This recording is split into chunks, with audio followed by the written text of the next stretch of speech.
todos. Eu gostaria de agradecer a casa pelo convite. Espero poder retribuir um pouquinho com essa reflexão nossa de hoje. É um bate-papo, tá, gente? Não é palestra. Então eu gostaria que nas oportunidades e nas dúvidas aí, vocês pudessem estar colaborando comigo. E se for o caso de discordar também, porque é muito válido para o nosso aprendizado, para a evolução daquilo que a gente conversa. Esse tema a gente está encerrando o ciclo com ele. Está aqui o nosso irmão Ralph, que já ouviu em Amparo sobre o tema, mas eu prometo, Ralph, tentar inovar em alguma coisa. Eu não, né? Não aprendeu direito. Eu não, né? Aqueles que nos inspiram, para que a gente possa estar aprendendo um pouquinho mais. E o tema são os falsos cristos e os falsos profetas. E quando eu fui provocado a desenvolver esse tema, a princípio eu fiquei um pouco relutante, mas depois eu vi a profundidade e a atualidade desse tema. Eu costumo pensar, e gosto de pensar, que o ensino cristão, o ensino bíblico, ele é mais ou menos como a matemática. Ele é atemporal. Ele atravessa o tempo, ele nos ensina, ele sempre tem algo a nos ensinar para aquele momento que a gente está vivendo. É como a matemática. Quando de repente um cientista ou alguém observa alguma coisa no universo, ele recorre à matemática para explicar aquilo. E é aquela mesma matemática lá de trás que se aplica agora, traduzindo o que está acontecendo. E eu vejo o ensinamento do Cristo exatamente assim. Porque não que a gente adapte o que ele está nos ensinando, mas é que existe muita carga de ensinamento para futuro. Por quê? Porque é um entendimento, um amadurecimento nosso que nos permite capturar aquele ensinamento que estava ali dentro, só que a gente não tinha ainda a capacidade de compreender. E quando esse tema me veio, foi através de um convite, foi o Celso de Amparo que me convidou a desenvolver isso, eu confesso para vocês que eu aprendi demais, por conta da atualidade dessa questão e por conta da abertura que ela tem, se a gente nos der a possibilidade de tirar do entendimento só da palavra lá de trás e trazer para a nossa atualidade. E é nesse caminho que a gente vai tentar desenvolver esse tema. Quando a gente fala em falsos cristos e falsos profetas, talvez no ponto em que nós estamos, quando falamos de falsos cristos, é mais tranquilo para a gente saber o que pode ser falso e o que pode ser verdade. Porque o modelo crístico foi colocado, ele é muito estudado, ele é muito observado. Nós já temos a capacidade de identificar a profundidade do ensinamento crístico, daquele que segue o amor efetivamente. A gente consegue observar isso com uma certa profundidade. Então é mais simples a gente identificar aqueles que se intitulam os falsos cristos. Mas existe um problema muito sério quando a gente fala dos falsos profetas. E é simples de entender isso. Os falsos profetas, eles podem ser encarnados ou desencarnados. Os irmãos desencarnados, vaidosos, que decidem influenciar os nossos irmãos médiuns, que não, usando de cautela, acaba cedendo à influência deles, pela coerência inicial que existe do raciocínio que é empregado, muitas vezes arrebanham pessoas que o seguem através de ensinamentos que a princípio parecem verdadeiros, mas no fundo são completamente distorcidos. Isso faz com que aqueles que estão ao redor comecem a se confundir, começam a perder a perspectiva, passam a acreditar naquilo sem nenhuma verificação, esquecendo que a recomendação de Kardec lá no começo sempre foi de que chegou alguma coisa mediunicamente, isso precisa ser verificado, testado, estudado antes de ser difundido. É muito comum hoje, com o advento da internet, muitas mensagens atribuídas a Emmanuel, a Divaldo, ao Chico, circularem por aí. E aí basta que no título esteja mensagem de Emmanuel. A gente vai lá, assiste e fala, nossa, é verdade, né? Sem ao menos saber a origem daquilo. E pior, a gente passa esse ensinamento, que muitas vezes está carregado de erros profundos, adiante, aumentando a confusão, aumentando o sentimento das pessoas de que tem algo errado aí. Tem algo errado, pela incoerência que às vezes traz, e a gente não observa, não checa e passa adiante. Tem mensagens, por exemplo, que vai completamente na via oposta do que está nas obras matriz do Espiritismo. E a gente percebe que são pessoas bem intencionadas, são pessoas que estão tentando se dedicar àquilo, mas estão sem o preparo ainda para compreender como que é o processo. O Espiritismo é uma doutrina, gente. Nós aqui no Brasil, nós sentimos ela mais como religião, pela nossa característica cultural. Mas ela não foi criada como uma religião.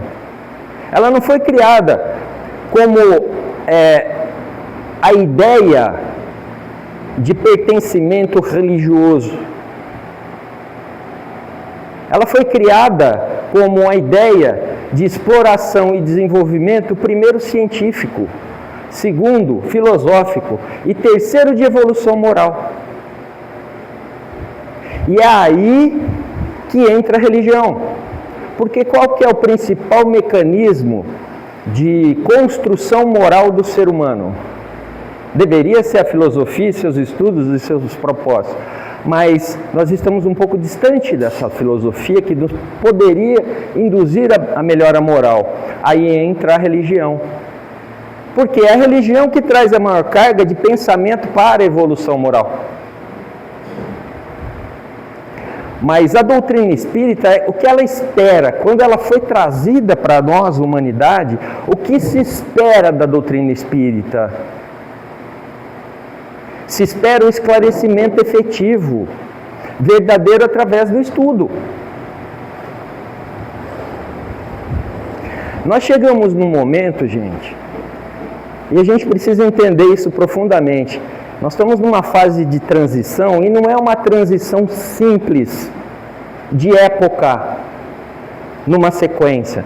Nós estamos numa fase de transição vibracional do nosso globo. Essa transição para a regeneração, para um mundo de regeneração, ela está numa velocidade muito alta agora. E ela exige muito da gente nesse instante. Por isso que aqueles que são os trabalhadores espíritas são chamados os trabalhadores da última hora. Por quê? Porque esse é o último momento em que a gente pode transformar o nosso interior, aplicar essas transformações crísticas em nossas vidas, a nosso bem e para o bem daqueles que nos rodeiam. Não é para ficar insulado em nós, ouvindo mensaginhas, ouvindo até o centro, e ouvindo a palestra, tomando passe e indo para casa, e continuando a agir sempre da mesma forma, como se bastasse a mera proposta de repente, participar de um grupo, mas não se propor a mudança efetiva, a transformação da sua vida. Nós precisamos nos comprometer a isso. Nós precisamos ter a coragem e a vontade de fazer esse movimento. Só que aí aparecem as falsas profecias e os falsos profetas. As teorias de conspiração. A maquiagem das informações. O nível de falsas informações que a gente chama de fake news, que se espalha por todo canto. E a gente acaba aderindo a essas falsas informações, que a gente pode indicar como falsas profecias ou dos falsos profetas, para que nos manipulem. O Cristo diz o seguinte, gente, vai aparecer os falsos profetas. Serão muitos. E pela iniquidade, muitos esfriarão os seus corações. Será que a gente não está vendo no nosso meio agora a quantidade de coisa desordenada que está acontecendo? Parece que nada mais tem regra. É um vale tudo. Instituições estão se desmontando. A verdade parece que é relativa. E por que eu digo que a verdade parece relativa? Porque tudo que é entregue para nós, a gente não checa. E a gente faz o quê? Se é da minha conveniência acreditar, eu passo para frente. Eu viro um replicador do falso profeta. Eu tenho a obrigação, como ser humano, como cristão, de observar o que está chegando. Eu tenho a obrigação de ver aquilo com os olhos críticos. Irmão X, ele tem uma lição socrática que passa para a gente de uma forma muito interessante. Quando alguém chegava para Sócrates com alguma coisa, Sócrates falava o que para a pessoa? Falava assim, é verdade? Isso que você está passando? É útil? Isso que você está passando?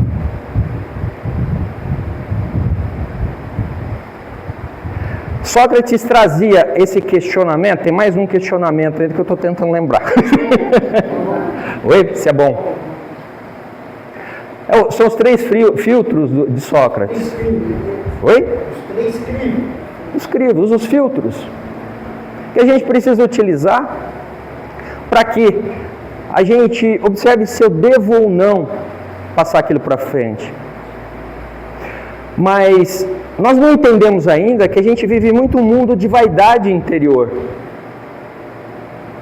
Se de repente eu passo a defender alguma coisa, eu acho que aquilo é verdadeiro, e me chega um apontamento de que era um erro aquilo que eu estava defendendo, eu por pura birra e por pura imobilidade, eu não volto atrás. E eu começo a usar coisas que não tem nenhuma vertente de verdade para tentar justificar aquilo que eu pensava. O orgulho, o filhotinho do orgulho é a vaidade, né? Agora, a gente contextualiza tudo isso para o momento em que nós estamos vivendo.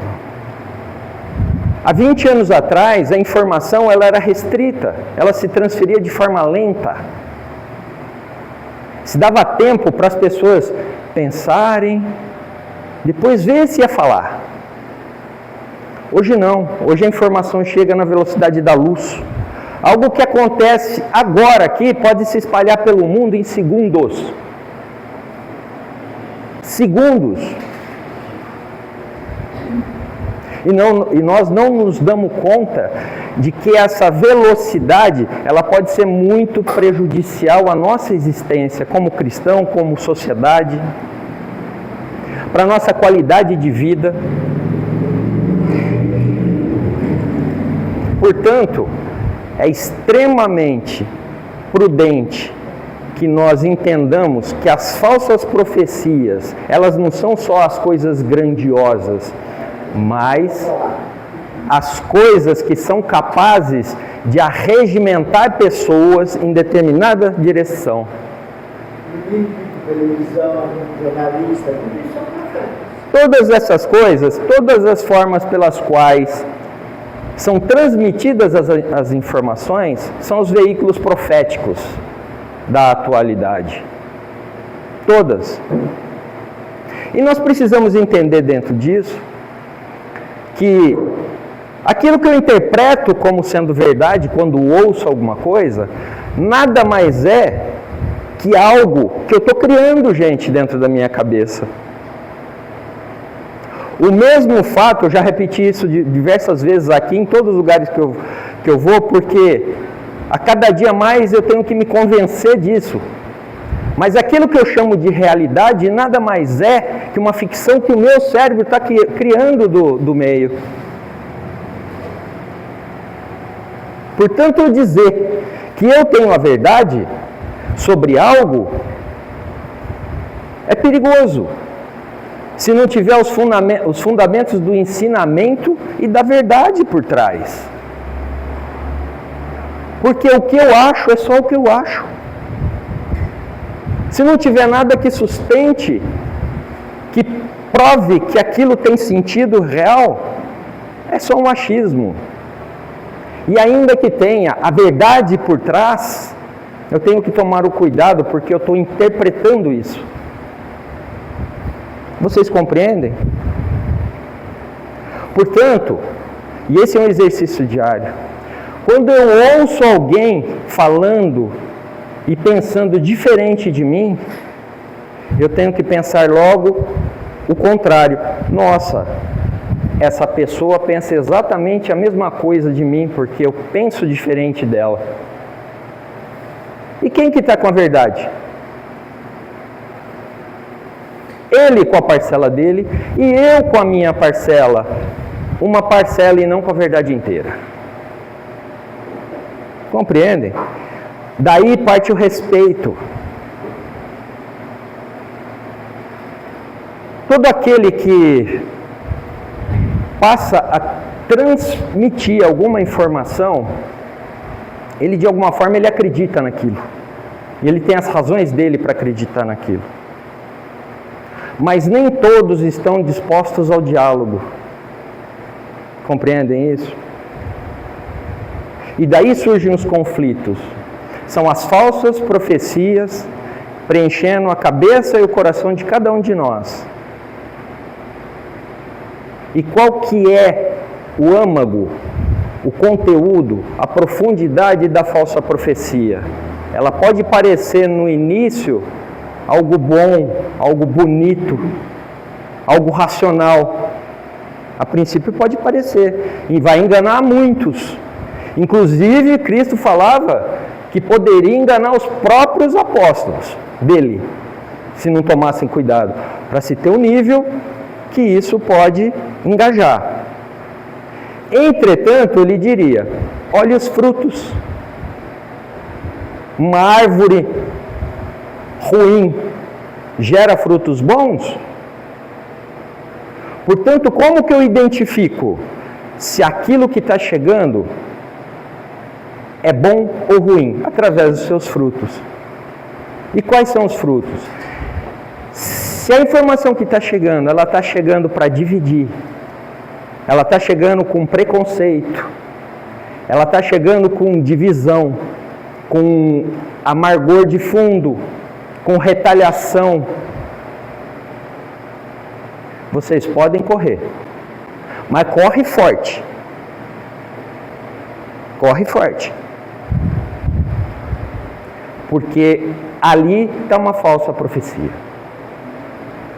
Toda vez, seja num discurso religioso, seja num discurso político, seja num discurso qualquer que for, filosófico, científico, se a proposta de fundo tiver conflito, tiver divisão, pode correr.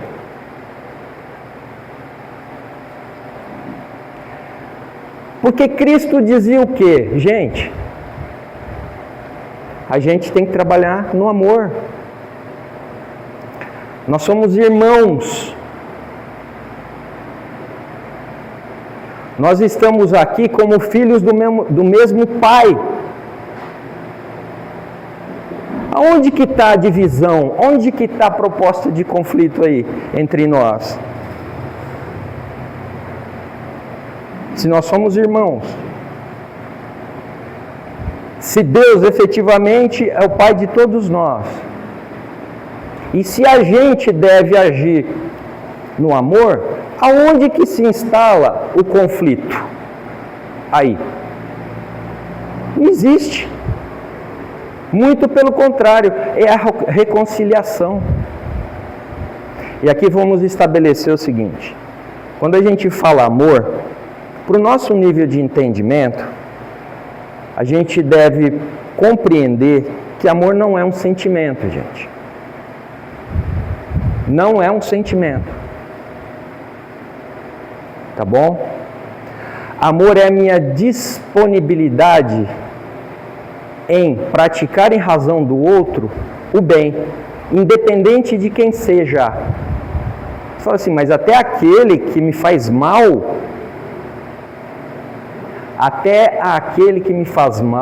eu tenho que ter a disponibilidade para com ele, quando ele precisar, e se precisar, eu reaja com o bem com ele, através do bem, e não do mal, e não revidando aquele mal que ele me fez. É esse nível. Porque senão fica confuso para a gente falar assim, mas como que eu vou ter um sentimento de amor que eu tenho pelo meu filho, pelo meu pai, pela minha mãe, pelo meu irmão, em relação àquele que me agride numa rede social, aquele que me persegue no meio social, aquele que inventa mentiras? Como que eu vou ter um sentimento igual ao que eu tenho pelo meu filho, pela minha esposa, pelo meu pai, pela minha mãe? Não dá, gente. E não era isso que Jesus pregava. Ele pregava a nossa disponibilidade ao próximo, de sempre praticar o bem quando nos fosse oportuno. Tá bom? Amar é isso. Amar nunca foi palavra, nunca foi só sentimento. Amar principalmente é ação. E a ação no bem. Eu não diria contrário, né? Mas eu diria assim, o que é bom, o que é bem, é aquilo que traz um bem-estar, que traz a paz, não é? É isso. Portanto, a minha atitude tem que ser nesse sentido. Agora, se alguém chega para mim, chega para qualquer um de nós, nos agride, seja verbalmente, seja fisicamente, seja como for. Lógico que eu tenho o direito de me defender, no sentido de eu não ser agredido mais daquela forma, mas eu não tenho o direito de fazer como ele faz, porque senão eu estarei sendo igual a ele. Certo? Estarei sendo igual a ele. Quando Jesus disse, dê outra face para ser batido, ele não estava dizendo, se alguém te der um tapão, você vai lá, você bateu aqui, bate aqui de novo. Não, não é isso que ele está dizendo, gente. Ele está dizendo que a gente não deve ter a mesma reação que o outro. E mais, que a gente deve estar preparado para o momento que aquele irmão, quando precisar, eu esteja disponível a agir no bem. Isso parece complicado, não parece? Isso parece... Oi? Isso não significa que você vai amar ele como se fosse um filho. Significa que você vai fazer o bem para ele. Exatamente. Do outro lado. Exatamente. Ele não esperar aquilo. A questão dele, a gente nunca deve focar efetivamente no que ele vai achar, ou como que ele vai sentir, ou o que ele vai pensar, o outro. É problema dele. A questão, o pensamento do outro é sempre do outro, a ação do outro é sempre do outro. Nós não temos o que fazer com relação a isso.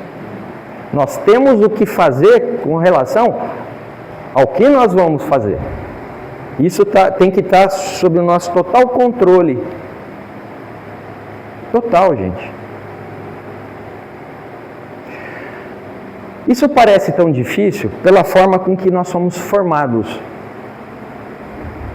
Então, quando a gente pega a primeira revelação, que foi a mosaica, o que Moisés dizia?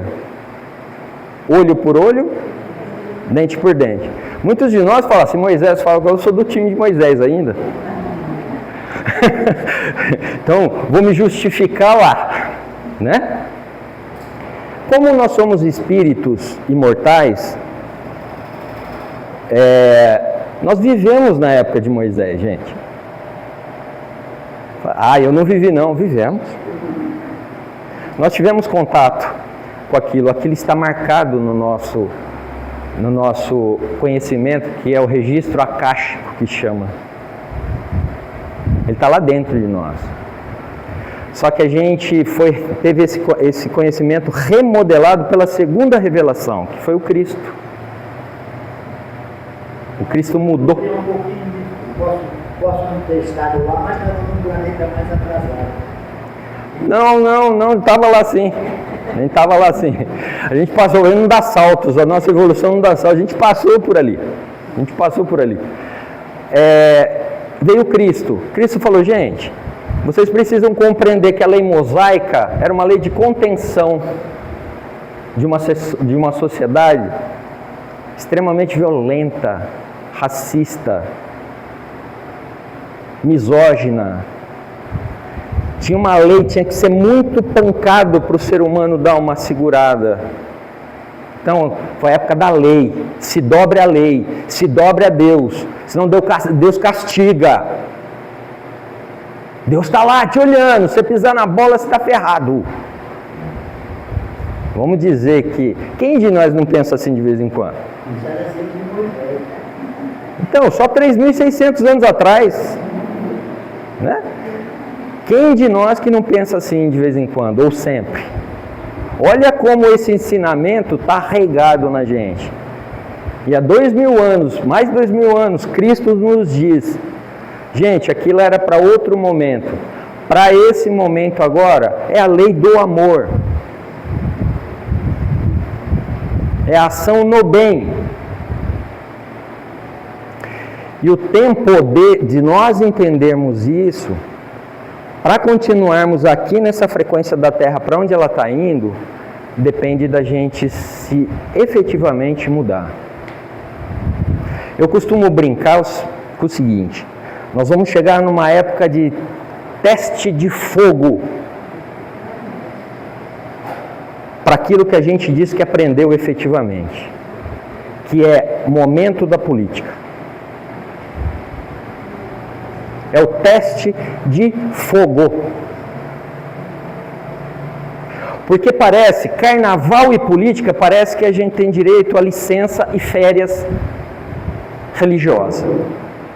Ó, o que acontecer nesses dois períodos não está valendo, tá? Tudo café com leite. E não é assim. Não é assim. As falsas profecias, com a internet, elas tomaram um tamanho em que pais e filhos não se conversam mais por conta de um cidadão que nem sabe que eles existem, não estão nem aí para eles. Entretanto, são defendidos como se o sujeito fosse a reencarnação de Cristo. Que ideia é essa, gente? Como é que eu posso romper com aquele que está do meu lado, com o meu amigo, com o meu pai, com o meu irmão, que convive comigo, em nome de uma ideia, de uma profecia que é expandida de um ponto que só quer manipular? Como é que eu me deixo me engajar nisso como cristão? Não posso. Eu preciso ter o critério socrático, os critérios socráticos. Aí não adianta eu falar, eu não gosto daquele, por isso que eu defendo esse. Mas como assim? Eu tenho que defender a verdade. E não pessoas. Compreendem? Eu tenho que defender a paz, gente, a reconciliação, é isso que Cristo prega. Nem um lado, nem outro, seja religiosamente, seja politicamente, seja filosoficamente, está inteiramente certo ou inteiramente errado. Nós precisamos compreender isso. Compreendendo isso, eu deixo de ser manipulado, seja religiosamente, seja politicamente, seja filosoficamente. Eu tenho que ter compromisso com a verdade. E não a verdade que eu acho, a verdade que eu tenho coragem de ir atrás e verificar. Eu tenho que ter a coragem de assumir que normalmente eu estou errado. Porque eu estou em evolução. Aqui você falou só três palavras. Quanto mais eu sei, mais eu sei. Quanto mais Eu sei, mais eu percebo que não sei. Porque o conhecimento nos revela a nossa ignorância. E não é problema algum, gente. Não temos a capacidade de conhecer todas as coisas, porque nós estamos no processo de aprendizado. Nós temos que ter respeito pela gente também. Eu sei que eu vou aprender mais e mais e mais. É um exemplo clássico. Vai se exigir de uma criança que está na primeira série, na segunda, na terceira série, cálculos avançados de trigonometria, não vai. Por quê? Porque ele não tem a capacidade para compreender essa complexidade ainda. E isso se replica no espírito. Então, quando a gente se achar assim, não, porque eu já sei de tudo, eu já conheço tudo, etc., isso revela uma ignorância absurda. Porque, como Sócrates falou, quem conhece efetivamente fica assustado com o tanto que tem a conhecer ainda. E aí ele se torna humilde. Fala, opa! Aqui dentro dessa sala, gente, eu tenho certeza absoluta que cada um de nós guarda conhecimentos que um e o outro não tem. Então, o senhor tem determinados conhecimentos de vida existencial, de uma série de coisas que eu não tenho. Só a nossa convivência pode me revelar aquilo que eu não tenho. E quando as falsas profecias começam a nos separar, que é justamente isso que se deseja, o insulamento dos seres, o que acaba acontecendo? Eu não consigo aprender com a sua experiência a sua verdade. Eu fico insulado só naquilo que eu acho, que eu vejo, que eu sinto. E a partir daí, qualquer um faz qualquer coisa comigo, desde que me fisgue na minha vaidade e no meu orgulho. Aí eu estou acabado. Porque aí eu vou ser manipulado mesmo. Porque aí vão me entregar mais e mais e mais daquilo que eu acho que é a verdade. Vocês querem entender o quanto isso é realidade? Pega a internet, os algoritmos de internet. Se eu entrar nas minhas páginas de YouTube, nas minhas redes sociais, tudo que eu recebo lá é completamente diferente do que vocês recebem na de vocês. Completamente diferente. E por quê? Porque ele consegue ler os meus interesses dentro da rede, ele pega mais daquilo e manda para mim, mais daquilo e manda para mim. Portanto, ele me insula, ele me isola em determinado lugar, porque ele não me oferece novos conteúdos. E se eu não tiver a ação de ir atrás de novos conteúdos, ele jamais vai me mostrar. E aí eu fico com a sensação de que aquilo é a verdade, porque você está vendo, ó, aqui, ó, tá aqui, ó, chegou mais um negócio aqui, gente, ó, chegou outro aqui, é lógico que vai chegar. É o algoritmo lendo o que te interessa. Ele não está nem aí qual o conteúdo de verdade daquilo, não é se está checado ou se não está checado. Ele quer te oferecer, ele precisa da visualização, ele precisa da propaganda que vem junto com aquilo. E esses algoritmos e a internet, ela é um produto de quê? Do ser humano, de como o ser humano age efetivamente. Vocês compreendem como tudo funciona? Então, se a gente não tiver o cuidado, daí a pouco a gente está replicando coisas terríveis, ao ponto de justificar coisas abomináveis. Porque tudo que chega para a gente é sempre da mesma coisa. A gente não se dá a oportunidade, a gente está insulado. Eu não vou até mais ao Senhor e descubro aquela experiência, aquela sabedoria que o Senhor tem. Por quê? Porque hoje tudo chega para mim. Eu não preciso mais ir até o Senhor. Entretanto, vai chegar só o que está controlado para chegar em mim. É assim que funciona. O discípulo de Paulo, Erasto, ele já previa isso, e está lá no capítulo 21 do Evangelho segundo o Espiritismo, um alerta muito grande nesse sentido. Ele diz lá que nos momentos das tribulações, exatamente nesse que nós estamos passando agora, é quando mais se apresentam os falsos profetas. Agora enche de falsos profetas. E aí me ocorreu uma reflexão, que foi até o Arthur Valadares, numa palestra dele sobre esse assunto, me fez refletir. O quanto eu não sou um falso profeta.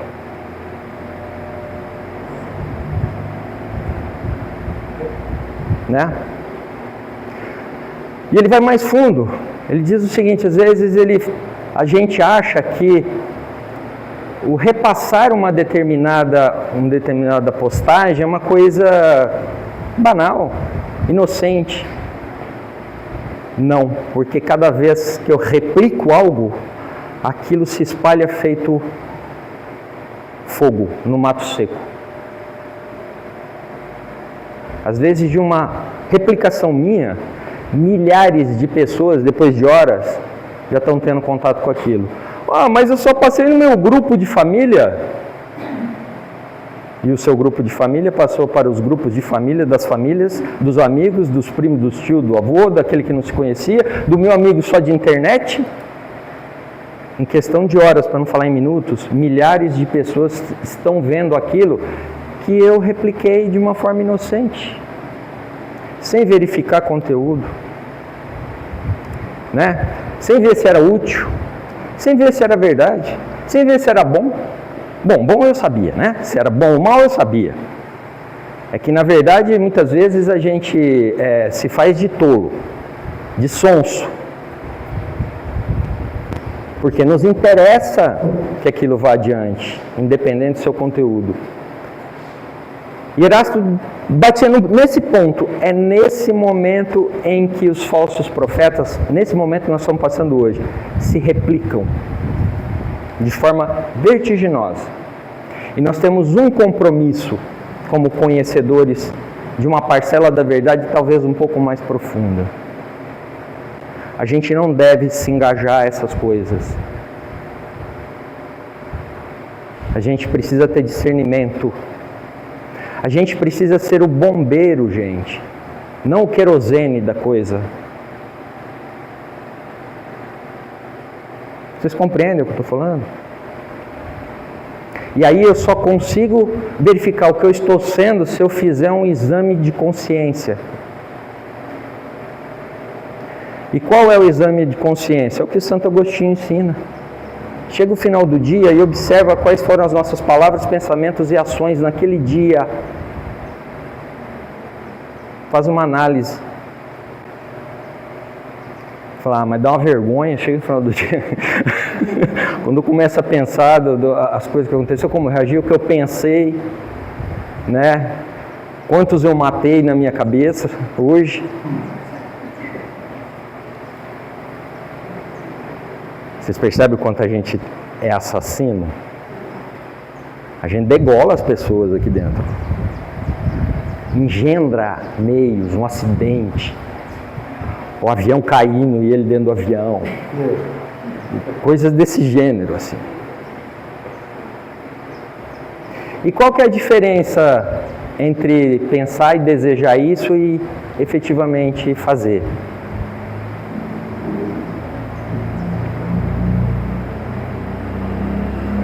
Qual que é? Se essa vida física nada mais é que uma ilusão necessária, uma vivenciação de uma vida imortal, é um estágio pequenininho da emanação de uma vida imortal. O que mais vale aí? É o que eu estou sentindo, o que eu estou emanando para a eternidade? Ou um ato acontecido naquele momento? Vocês já ouviram uma obra que chama Conversando com Deus? Já, né? Tem uma passagem, são 3 livros, tem uma passagem lá muito interessante que, segundo o autor, ele estaria conversando com Deus. A gente, como espírita, sabe que ele não estava falando diretamente com Deus, né? Mas que ele estava recebendo mediunicamente informações. E uma das informações que ele recebeu, principalmente no primeiro livro, nos outros 2 já são mais para publicação mesmo, mas no primeiro livro é muito interessante as manifestações mediúnicas. E lá ele faz uma pergunta para, entre aspas, Deus, né? Fala assim, escuta, nos mundos mais evoluídos não tem os crimes de morte, né? Os homicídios, os feminicídios, não tem esse tipo de crime? Aí a entidade responde, fala assim, não tem razão para existir isso.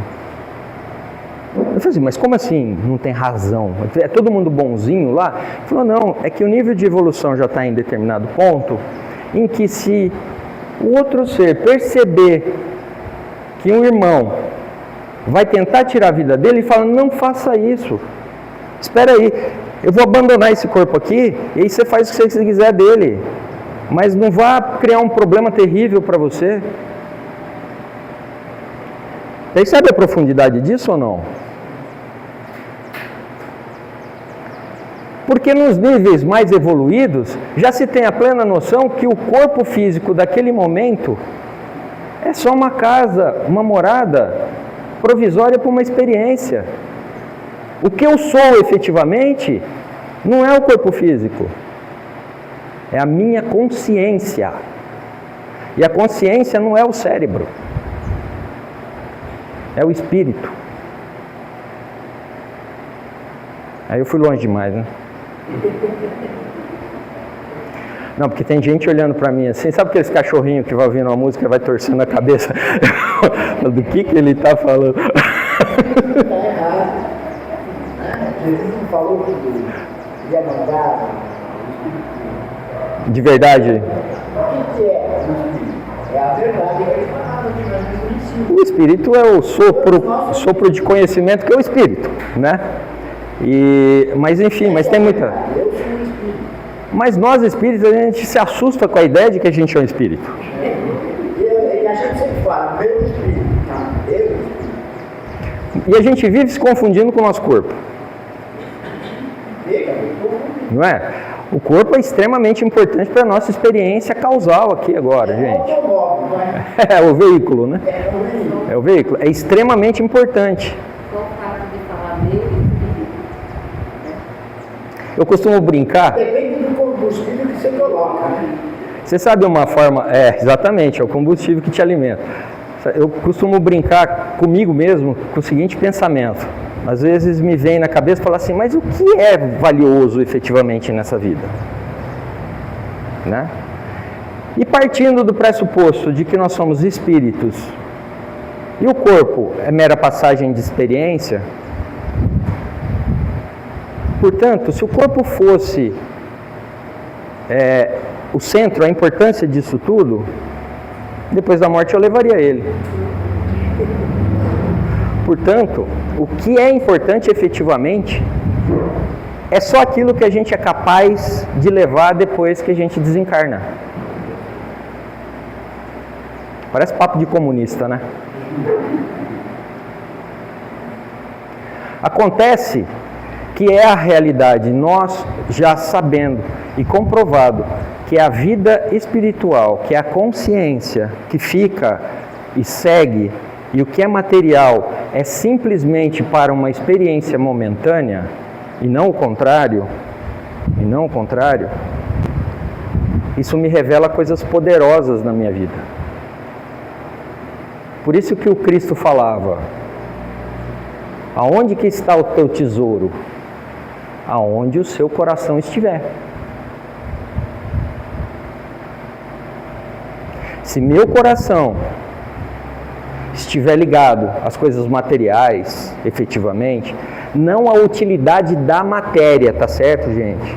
A utilidade da matéria, se eu tenho muito, se eu tenho pouco, eu tenho que saber usar isso em prol dos meus irmãos também. Não sair dividindo o que eu tenho, mas produzir meios para que outros se beneficiem disso.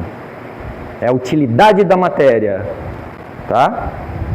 É diferente o troço que eu estou falando. É diferente. Nós temos a responsabilidade pelo que nós recebemos aqui nessa passagem, para que a gente se melhore e possamos ser úteis e bons aos demais. Essa é a nossa responsabilidade. Se eu não tenho nada, ainda tenho muito, porque eu tenho a palavra, eu tenho o pensamento, eu tenho a oração. Espiritualmente eu tenho tudo. Eu posso não ter materialmente muito. Certo? Portanto, o que de valor existe para nós hoje?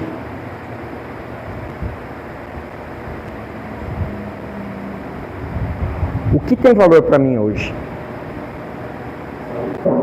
Hã? Não sei. Não, é para cada um. Mas se for pensar, fala assim, bom, é saúde, mas se eu não tiver o bastante para ter um bom plano de saúde, para não pagar o médico particular, para isso e aquilo, né?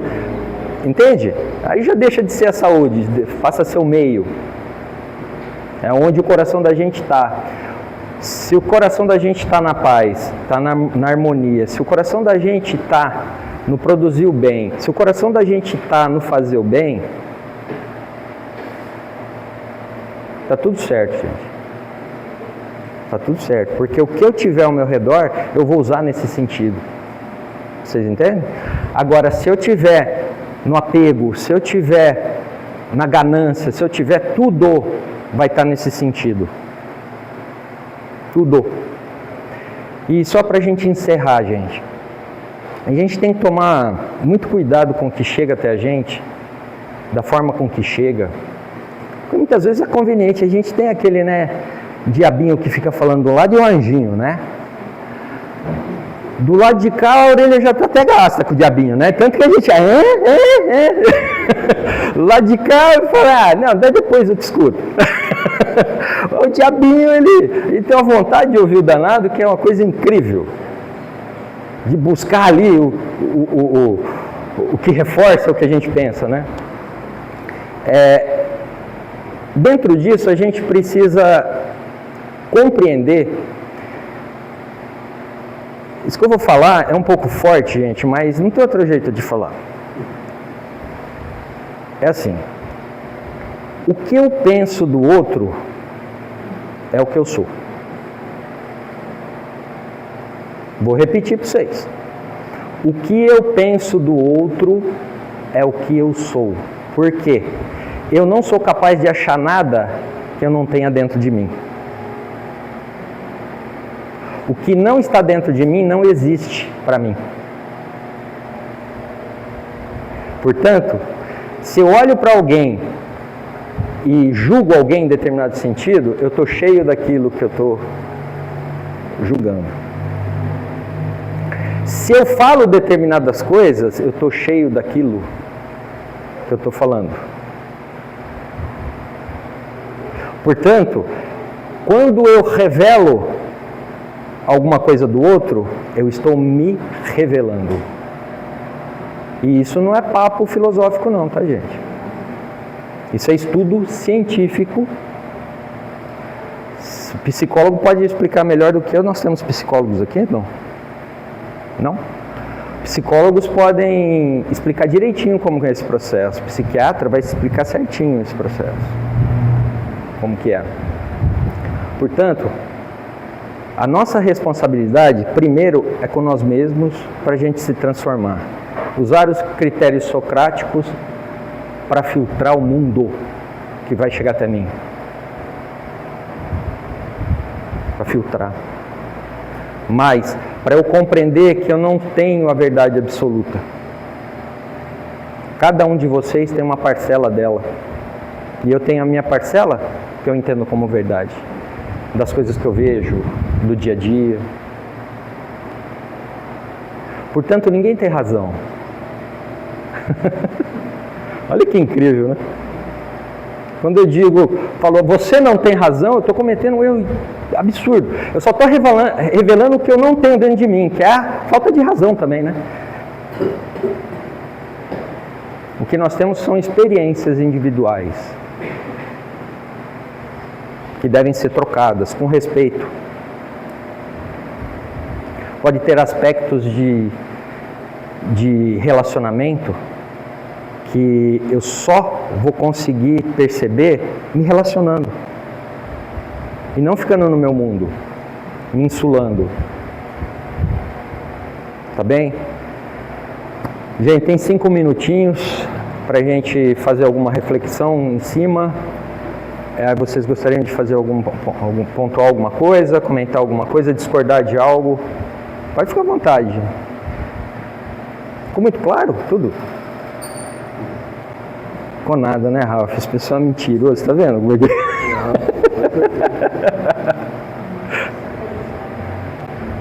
A gente pode encerrar? Então, claro.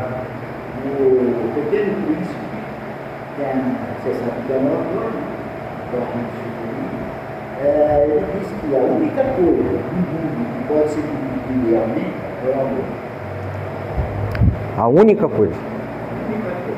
E tem um exemplo simples disso, no dia a dia. Vocês perceberam que aqui em Serra Negra se para na faixa de pedestre? Não todo mundo, mas a grande parte não para na... Ele me confidenciou que não.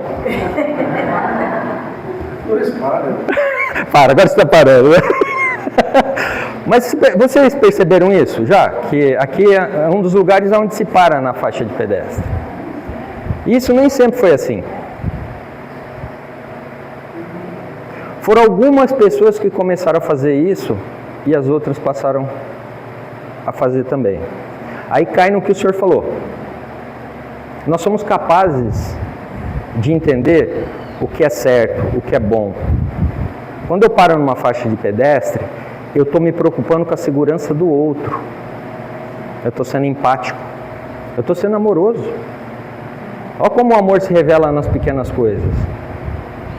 Quando eu me levanto do meu lugar, muito embora nós já estamos chegando nessa fase e nós vamos ser beneficiários disso, mas quando a gente chega em algum lugar e tem um lugar para idoso, eu levanto e ofereço esse lugar, eu estou sendo empático, amoroso. Outras pessoas vão ver e falam, isso faz sentido.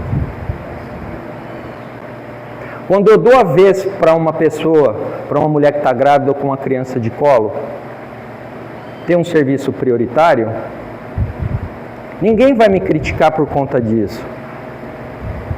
Compreende? As pessoas vão observar isso. É o que eu sempre digo, gente. Eu aprendi com meu filho isso. Tudo que eu falava para ele é como se não existisse. Os meus comportamentos viravam referência para ele. Se eu falar uma coisa e fizer outra, ele não vai aprender com o que eu estou dizendo, ele vai aprender com o que ele está vendo. Entendeu? Olha, meu filho, você não pode falar palavrão. Aí, em primeira reunião de família, vai pra puta que pariu, vai.